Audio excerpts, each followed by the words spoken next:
On Saturday, the Bengals beat the Titans 19-16. And it was actually the first road playoff win in the history of the Bengals franchise. And man, the story here is easily Bengals quarterback Joe Burrow. He did something that should not be possible. He got sacked 9 times and still threw for 348 yards and won the football game. It's unbelievable. The Tennessee Titans tied the record for most sacks in a playoff game. And Joe Burrow still made it work. He threw for 348 yards. That's unbelievable. I love Joe Burrow. I love what's going on there. They're one game away from the Super Bowl. If you told me going into the year that Cincinnati would be in the AFC Championship game, I would have gone, really? Really? Are you kidding me? Oh, and by the way, the game to get into the AFC Championship game, Joe Burrow's going to get sacked 9 times and still win the game. Are you kidding me? I'm so happy for the city of Cincinnati. I wish I could have got Skyline Chili watching on Saturday. I just oh man, I can't wait. That's a city that's special in my heart. I can't wait to go back. I don't know, man. I am telling you, I know people think I'm crazy. Cincinnati is one of my favorite places in America. I can't explain it to you. It's the city, the people there. People there love, there's a culture of football there that just isn't, I live in Hawaii. People don't care about football. You go to a bar in Cincinnati, everybody's talking about the Bengals. And I went to Cincinnati when, they had, who is it? Ryan Finley was their starting quarterback, right? I can't imagine how it is now with the man, the myth, the legend, Joe Burrow. I am just, oh my gosh, I am so, so happy for Cincinnati. Now for Tennessee, oh man, this was a game you just could not afford to lose. You had home field advantage. You sacked the opposing quarterback 9 times.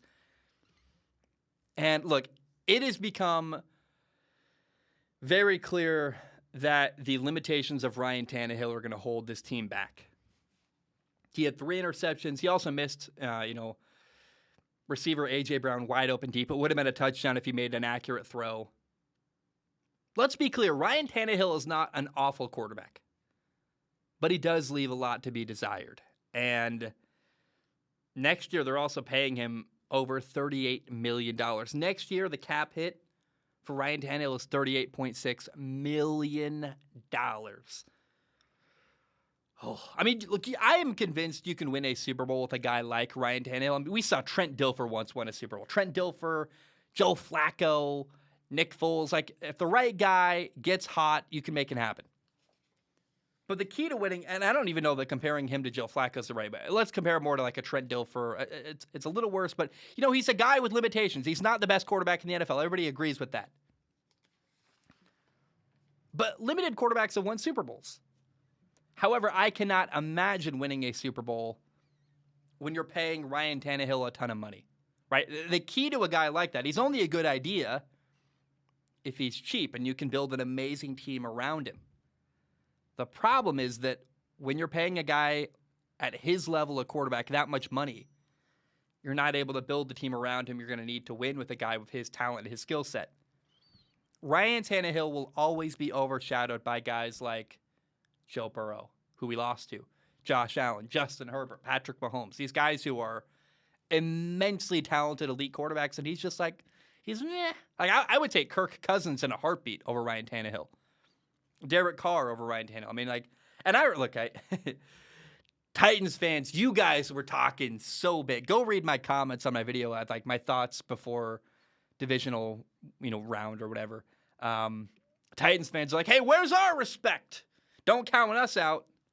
Okay, guys. Well, how about sacking Joe Burrow 9 times and losing? Now, there was a huge play in this football game. The Titans had the ball in the fourth quarter, 4th and 1. And what do you do on 4th and 1 if you're Tennessee? It's pretty obvious. You've got the best running back in the NFL. Him or Jonathan Taylor, I would probably lean Jonathan Taylor, but I'm certainly not gonna get into that debate. They're both amazing, and I don't know why you need to even compare the two. You give the ball to Derrick Henry in that moment, though, for sure. Now, Derrick Henry got stopped for a loss of 2 yards on 4th and 1 in the fourth quarter. That's not good. And again, this game was hyped up as the return of King Henry, the legendary running back the star running back in Tennessee. And, Derrick Henry ran 20 times for 62 yards, and, it's fine. But it wasn't this amazing performance that they probably needed, given if your quarterback Ryan Tannehill is going to go throw 3 interceptions, Derrick Henry had better have a great day, and he didn't. His longest run was 9 yards. To me, what I hear when I hear that, hey, 20 carries for 62 yards, that tells me that that's really good work by the Bengals defense. On top of that, let's not forget that Cincinnati had a lead throughout the game. I don't know. I don't really care. If I'm the Tennessee Titans and I'm losing, I don't really care. If I'm down 14 or 21, I am going to run the football. That's my offense. I don't understand why 20 carries doesn't feel like enough for Derrick Henry, quite frankly. And if I was calling plays in Tennessee and I knew my football team, it's pretty clear they do, I'd be like, look, our identity is running the football. I don't care what the situation is. We run the football. That's what we do. And I don't get why when teams get down, they feel this need to start throwing the ball more. And I'm not throwing the ball a ton with Ryan Tannehill. I'm just not. I'm committing to running the football. And I felt like to some degree they could have run the ball even more. They have other people. It wasn't only Derrick Henry, but I don't know. It was really good work. That 4th and 1, a loss of 2 yards. That's great defense by Cincinnati. And I shout out to them. Also, shout out to the Bengals rookie kicker, Evan McPherson. He was 4 for 4 kicking field goals. He was the first kicker drafted. He's a rookie. His longest kick in this game was 54 yards. He also had the game winner from 52 yards. And Joe Burrow said, after the game in Joe Burrow's press conference, Joe Burrow was talking about Evan McPherson. And apparently, Evan McPherson, before making that kick, said, he's kind of casually, swinging his leg, and he goes, "Well, boys, looks like we're going to the AFC Championship game." And then, bam, hits the kick, game over, they win. How awesome is that? That's your kicker, Cincinnati. He's confident. He knows he's good. He knows he can do it. And, he's kicking long 52, 54-yard field goals in a game on the road in Tennessee in January. That's so awesome. Now, there is a negative in this win for Cincinnati, though. Despite the fact that they won, a spotlight was shown on the fact that they still need to build their offensive line. And it wasn't blitzes that got pressure on Joe Burrow. A lot of people are like, well, they need to throw more short passes underneath. It wasn't like, look, they did blitz occasionally, but actually the reality is that when Tennessee blitzed, Joe Burrow was dominating them. What was getting pressure on Joe Burrow was actually a 4-man rush where they did a stunt with the defensive line, meaning basically defensive linemen would cross each other. They I'll go left, you go right, we'll cross each other. And when a defensive line runs a stunt and stuff like that, it forces the offensive lineman trying to block them to switch assignments and go, okay, you ever play basketball? Hey, they try to do a screen, we switch.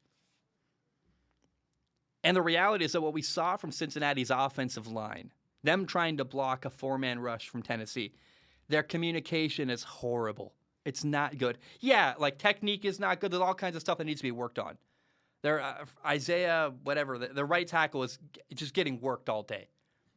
But beyond that, it was really, really bad communication, and that is what led to Joe Burrow getting sacked 9 times and having constant pressure in his face. I was worried for Joe Burrow. I'm like, dude, is he going to get out of this game intact? Is he going to get hurt in this football game? He didn't, but it was not good. So regardless of winning this game, I think everybody in Cincinnati can acknowledge that the offensive line is still a problem that needs to get solved and worked on this offseason. And I fear that's going to be a limiting factor this year, and they're probably going to lose to Kansas City because of it. I will say, though, hey, here's one thing about this game coming up against Kansas City. Kansas City loves to blitz. And Joe Burrow loves to beat the blitz throwing the football. He is amazing against a blitzing defense.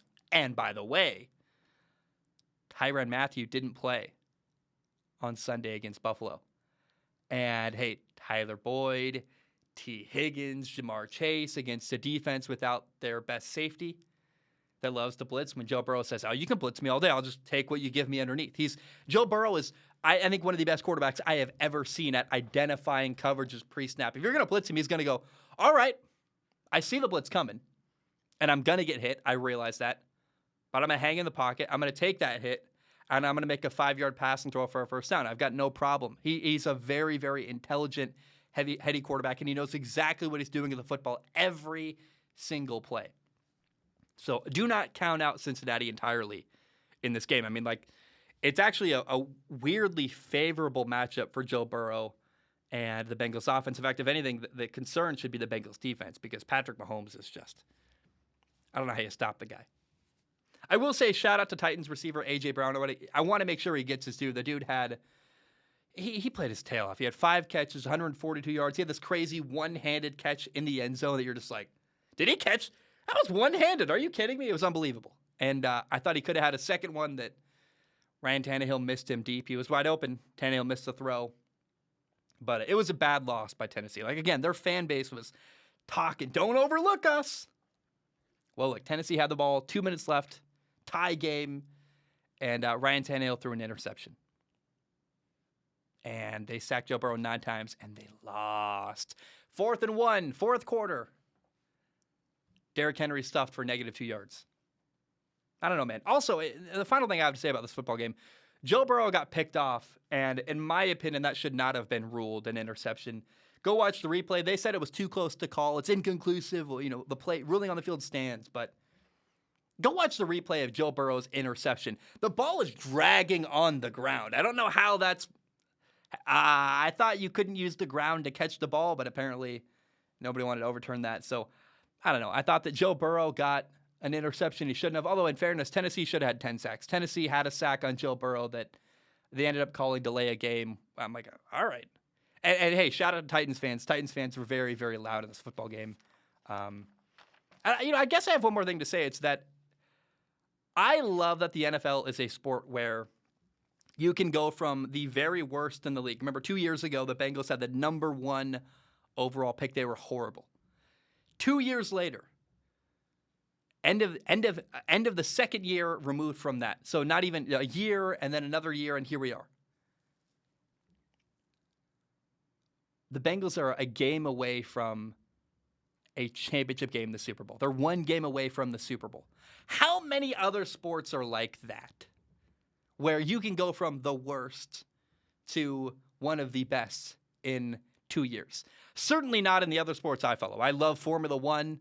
You're not going to see Williams F1 in 2 years a race away from winning a championship, right? You're not going to see college football, who's horrible. You're not going to see Vanderbilt football, horrible in the SEC, win a national championship 2 years from now. It takes way too long to build a winning program in most other sports. The fact that the NFL is so malleable and teams have so much hope that you draft a guy like Joe Burrow, you draft Jamar Chase, bam, 2 years later, you make a couple moves in free agency, you're a game away from the Super Bowl. I love that about the NFL. It's the best thing about the NFL, in my opinion. And to see the Bengals in the AFC title game, that's awesome. And can you imagine? I don't think it's going to happen. And maybe it's me protecting my heart because I so badly want it to happen. Can you imagine if Joe Burrow and the Bengals won the Super Bowl this year? 2 years ago, Joe Burrow won a national championship and dominated Clemson. Smoking a cigar after the game. I guess you smoke them with your, this is something else. If you're watching on YouTube, you got a very good insight into my life. I don't even do that. I do the vitamins. No, can you imagine that moment if Joe Burrow won a Super Bowl this year with the Bengals in his second year with the team? Carson Palmer couldn't do it. Andy Dalton couldn't do it. They couldn't even win a playoff game. Here we are with Joe freaking Burrow, the man who's got ice in his veins, and it's so cool to see. I love it. I love Joe Burrow. I am convinced the guy can walk on water, and I am so, so happy for the city of Cincinnati.